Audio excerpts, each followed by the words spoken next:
When Mark stepped out of his home one day, he saw an unconscious pregnant woman lying in his yard and rushed to help her into his house, which was extremely hard for him for a specific reason. He called an ambulance and prayed she would be fine. The next day, her husband showed up with a surprising offer. Mark grabbed his keys. He needed to get out of the house quickly. He'd been trying to save as much money as possible from the government assistance he received due to his disability, but it was harder and harder with prices rising daily. Unfortunately, he lost half his right arm in a fiery car accident several years ago, and it was hard to find a new job in his town of Tampa, Florida. He lost his previous job recently when the company went bankrupt. For now, he only had those government checks keeping him fed, but he was tapping into his savings for everything else, and they were running out fast.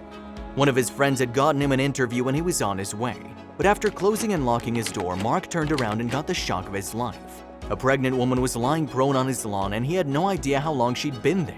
He rushed to her side, kneeling and shaking her lightly with one hand. Miss, oh God, miss, wake up, he begged her desperately. She was breathing lightly, but Mark was terrified for her. Anything could happen to women during pregnancy, right? He grabbed his phone and called 911 quickly, and suddenly it started to drizzle. Jesus, no, he muttered, looking at the sky as if frowning at God.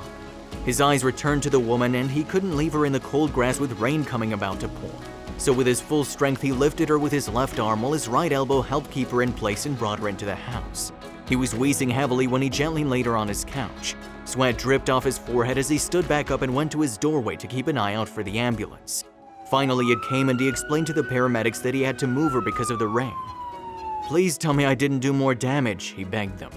Don't worry, sir. Looks like this might be pregnancy-related or some other issue, and she's cold, so it was good you moved her. Do you know this woman? Mark shook his head as he watched them put her on her gurney. I have no idea who she is, but will she be all right? We don't know. That's for the doctors to say. Can I give you my phone number? If you don't find her family or anyone, can you call me? My name is Mark Higgins.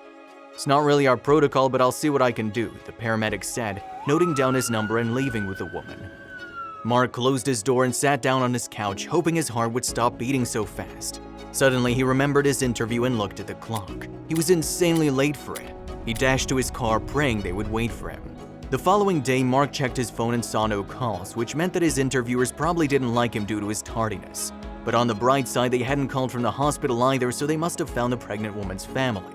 He sat down at his kitchen table and started browsing his phone for possible job openings when his doorbell rang. He opened the door and saw a man smiling widely at him.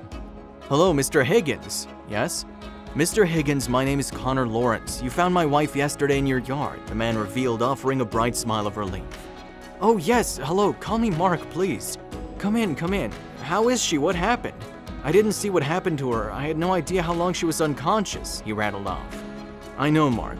I know one of the paramedics that picked her up yesterday. He's a good friend, although they didn't recognize her at first. He told me everything you said, Connor revealed as he walked into his house. I asked them to give me your address because I had to come to thank you in person. We live a few doors down, actually. Marissa's fine. They said it was low iron levels.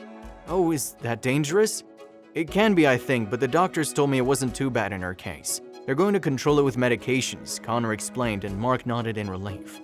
That's good to hear. I swear I almost died when I saw her in my yard. It was terrifying. I'm so glad she's fine, he added. And Connor thanked him for the sentiment, but he had something else to say. Listen, I didn't just come to let you know about her condition. I wanted to offer you something in return. Is there anything you need? Connor asked. No, Mark answered, shaking his head. Anyone would have done the same. Actually, Mark, I got an idea as soon as I saw you.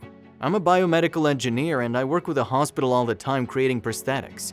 Have you considered getting one? Connor wondered, his eyes eager and honest. Of course I have, but they're so expensive. I don't have the money right now. The only place that hired me after losing my arm went belly up and I still don't have a job. Mark responded, a bit ashamed about revealing his financial situation. It would be a gift, and before you reject my offer, I've been trying new software and new designs lately, and I would love to make one for you, completely free. As a thank you, please, he insisted. They went back and forth for a while until Connor told him it would help him test these new designs on someone. In the end, Mark agreed because it was a generous offer and could help him get a new job at some point. He had nothing to lose. That same day, Connor took Mark to the hospital so they could begin making his prosthetic to his exact specifications. Mark eventually met Marissa officially during one of his appointments later as she brought him cookies to thank him for everything. It took about 2 months for Connor to finish the prosthetic for Mark, and during that friend, the couple became his closest friends. Marissa called some friends and got him a job at a mechanic's shop. It took a while to get used to his arm, but once he did, he was one of the best employees the store ever had. Years later, Mark used both of his arms to dance with his wife at his wedding, where Connor was the best man.